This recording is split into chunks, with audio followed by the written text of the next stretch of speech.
من دارم بهار بهار میبازم به روزگار، دلمو ورق ورق صدامو هوار هوار، میمونم صبور صبور میشکنم غرور غرور، آخ که زندگیمو من میبازم کرور کرور.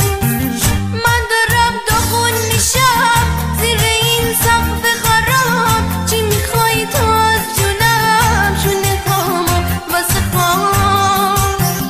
به تو که فکر میکنم توی قلبم آتیشه، دردم آروم نمیشه، پهلوهام دیر میکشه، ساعتم بشکنه کاش تو قمار لحظه هاش، تا مثل برگ خزان نریزم یواش یواش.